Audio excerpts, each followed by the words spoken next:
El ministro Arana ha hecho una propuesta que debe ser vista por el Parlamento Nacional. Por eso estamos en vivo desde el Congreso con nuestro compañero Jason Latorre. ¿Cuáles son las reacciones a esta propuesta, sin duda, sorpresiva? Jason, ¿cómo estás? Hola Lorena, ¿qué tal? En principio, la mayoría en contra de esta propuesta del Poder Ejecutivo, que lo que plantea es que se difunda en medios de comunicación sus acciones en favor de la seguridad ciudadana. Lo que han señalado es que estas prácticas son propias de un gobierno dictatorial. Lo que han señalado es que se pretende de alguna manera evitar que se difunda información relacionada al crecimiento de esta ola de criminalidad en el país. Otros han señalado que lo que se debería hacer son algunos ajustes para evitar que suene una medida como esta restrictiva en cuanto a derecho de difusión de información o, en todo caso, derecho a la libertad de expresión. Declararon, por ejemplo, parlamentarios de Acción Popular, parlamentarios de Perú Libre, incluso también de Renovación Popular, es decir, de derecha y de izquierda, han coincidido en mostrarse en contra de esta propuesta del Ejecutivo, que según lo que ya refirió el presidente del Consejo de Ministros, Gustavo Adriancén, lo que considera es que no se pretende marcar la pauta televisiva, sino lograr una mayor difusión de este tipo de contenido, de la lucha contra la criminalidad por parte de la delincuencia. Pero claro, hay que mostrar los dos puntos de vista, y en eso también coincidió Alejandro Muñante, que si bien es cierto no comparte esta iniciativa del Ejecutivo, pero sí se debe dedicar una parte para también mostrar los trabajos que está realizando la policía en favor de la delincuencia, y así sopesar un poco en la balanza ambas figuras. Sea el crecimiento de la ola de criminalidad y también los trabajos que se están realizando para reducirlas. Pero la mayoría en contra de esta propuesta, que lo que señalan es que son prácticas propias de un gobierno dictatorial, palabras fuertes de algunos parlamentarios. Y por último, recordar también que hay una propuesta que ya está pendiente de segunda votación de similares características aquí en el Congreso, y se trata de esta ley que pretende regular el derecho de rectificación en casos de calumnias y difamación. Esto está pendiente de segunda votación. Por lo pronto, Alejandro Muñante de Renovación Popular señaló que su bancada, así como algunas otras, no van a apoyar una iniciativa de esta naturaleza. Lorena. Vamos a estar pendientes. De todas maneras, en el Congreso empiezan los cálculos. Más allá de realmente creer en su vocación democrática, lo concreto es que ya se convocó a elecciones, estamos frente a un periodo donde todos aquellos que están en el Parlamento pueden postular a una reelección, pueden postular al Senado, pueden irse luego quizá a los gobiernos regionales o a las municipalidades, por lo que el cálculo político sin duda va a pesar de cara a esta iniciativa que el Congreso, que el Poder Ejecutivo ha anunciado enviará al Congreso, ¿no? Vamos a estar pendientes, vamos a estar viendo un poco cuáles son los detalles. Entendemos entonces que no habría mayor apoyo, ningún congresista estaría acogiendo esta propuesta del ministro Arana como propia. Sí, sin duda, es lo que han manifestado, que consideran que no se ajusta a lo que un gobierno democrático como el que tenemos apunta, que es a resguardar los derechos de una persona, los derechos de la Constitución, y también el derecho a la libre difusión de la información, a la libertad de expresión, que esto atentaría contra los derechos fundamentales, sobre todo los que tiene la prensa en el país. Un gobierno democrático no puede ser objeto de algún tipo de iniciativas que lo que buscan es restringir o, en todo caso, cambiar la pauta informativa para difundir otra información que sea a conveniencia del gobierno de turno. Es en lo que han coincidido diversos congresistas de diferentes bancadas, de derecha o de izquierda, Lorena. Claro, por supuesto, porque además sí el tema es difundir la lucha contra la criminalidad, ¿no? Dicen los avances de la policía, entonces también necesitaría su franja informativa el Ministerio Público, el Poder Judicial, porque los que hemos seguido estos cuartos de guerra, porque aquí en el mediodía varias veces hemos informado de qué va el cuarto de guerra, qué se ha dicho, cuántas capturas se han hecho o qué interacciones se han generado, y lo que sucede es que prácticamente el resumen de cada cuarto de guerra es: la policía actúa excelente, pero el Ministerio Público y el Poder Judicial sueltan a los delincuentes. ese es el resumen y el titular que uno podría sacar de cada cuarto de guerra, ¿no? Entonces, lo concreto es que es el gobierno el que quiere que informen lo que quiere.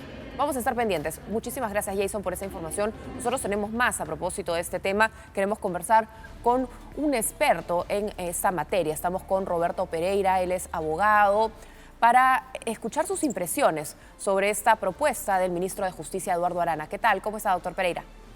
¿Cómo está? Buenas tardes. Un gusto estar con ustedes, a sus órdenes. Bueno, hemos escuchado esta propuesta sorpresiva, sin duda, del ministro Arana. Ya estaban las elecciones convocadas. Uno pensaba que había ya un espíritu más democrático desde el Congreso, desde el gobierno central, pero de pronto sale esta propuesta. ¿Cómo entendemos esta franja informativa en tiempos de estados de emergencia?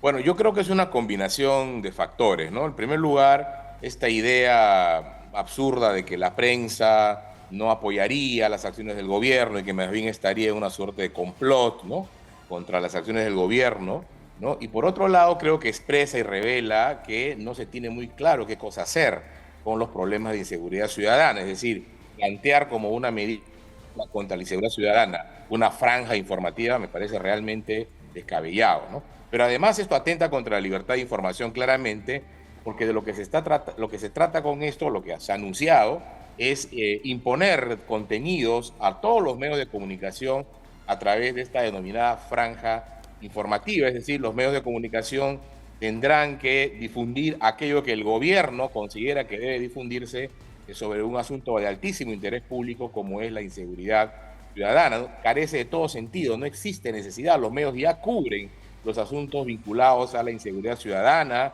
los problemas, los gravísimos y lamentables problemas de homicidios, de extorsiones, de sicariato, y también los medios cubren sin duda las acciones que el gobierno toma al respecto y los critica, ¿no es cierto? Y los trata de su perspectiva como debe ser en cualquier democracia y sobre todo tratándose de un asunto de altísimo interés público donde deben haber precisamente miradas plurales, debe haber pluralismo informativo, diferencias de opiniones para que de esa manera la población esté adecuadamente informada. Parametrar la información imponiendo a los medios una franja de contenido dictado por el gobierno, claramente es una medida contraria a la libertad de información. Lo que se entiende es que es un acto de propaganda, de alguna manera es el quieren imponer un aló presidenta. Bueno, efectivamente ese es el gran riesgo que está de la ausencia de una justificación razonable. Uno tiene válidamente a pensar que el propósito es ese, ¿no? Es decir, convertir esta franja informativa, entre comillas, en una franja de propaganda gubernamental. Es decir, el gobierno se ve rebasado por el problema de inseguridad, la población le exige soluciones, estas no se dan desde el gobierno porque aparentemente no se tiene la menor idea sobre cómo cómo enfrentar este problema, y entonces recurren y creen que con la propaganda y obligando a los medios a parametrarse con la información oficial van a solucionar el problema. Yo creo que es una torpeza total y además es una norma manifiestamente inconstitucional, ¿no? Y por otro lado, también tiene problemas de aplicación, asumiendo que desde el Congreso acogieran esa iniciativa, la aprobaran y entrara en vigencia.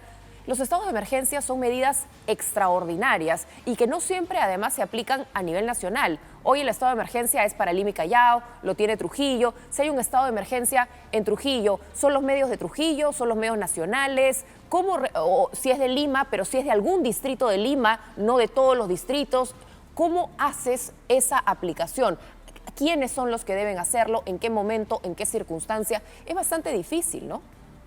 Sin lugar a dudas. Hoy en la mañana escuché al viceministro de Transportes tratar de explicar cómo sería, digamos, esto, ¿no? Y él decía que sería una franja que tendría vigencia entre las 6 de la tarde y las 11 de la noche, alrededor de 40 45 minutos, ¿no? Pero efectivamente, para empezar, eso solo abarcaría a los medios que utilizan el espacio radioeléctrico. Okay. Y hoy día la población se informa a través de medios electrónicos, fundamentalmente plataformas, en fin. Y luego viene el problema también de la segmentación de la audiencia, como bien señalas. Es decir, hay medios locales, hay medios nacionales, hay medios informativos, hay medios que son de esparcimiento. Es decir, hay una pluralidad de medios y acá esta medida, al parecer, pretende imponer a rajatabla, ¿no?, una franja informativa con un intrusismo injustificado en la pauta informativa y en la pauta editorial de los medios de comunicación. Es más, los medios podrían estar en contra incluso de las acciones del gobierno. Entonces, ¿por qué serían obligados a informar como el gobierno quiere que se informe sobre medidas sobre las cuales puede haber un desacuerdo? Y recordemos también que no hace mucho se han presentado casos de desinformación por parte del gobierno, anunciando capturas, digamos, de dirigentes senderistas cuando en realidad no lo eran, o capturando personas, asociándolos como autores de crímenes que nunca cometieron, ¿no? Es decir, se presta pues a una serie de manipulación este tipo de medidas, además de ser inconstitucional, como ya lo planteaba, ¿no?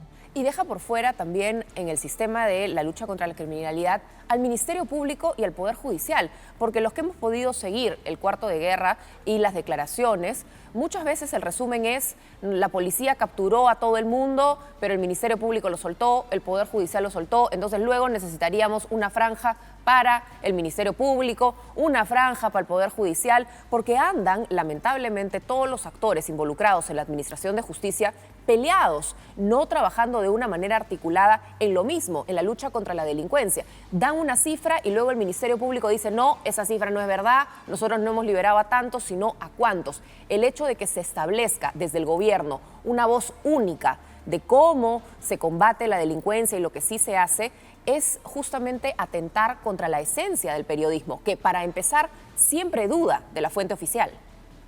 Sin lugar a dudas, yo diría, además del periodismo, es atentar contra una lógica básica de la democracia que se sustenta en la pluralidad informativa, en la pluralidad de actores, en la pluralidad de voces, de perspectivas, de opiniones, ¿no? Entonces, tratar de parametrar esto solamente con la voz o con los datos o con la versión oficial es absolutamente contraproducente porque efectivamente, como bien señalas, alguna otra entidad del Estado podría estar en contra y discrepar de, por ejemplo, cifras o la manera como el Poder Ejecutivo enfoca el problema y reclamar también su franja informativa, ¿no? Es decir, por todos los lados vemos cómo esta medida está afectada pues, por un despropósito significativo.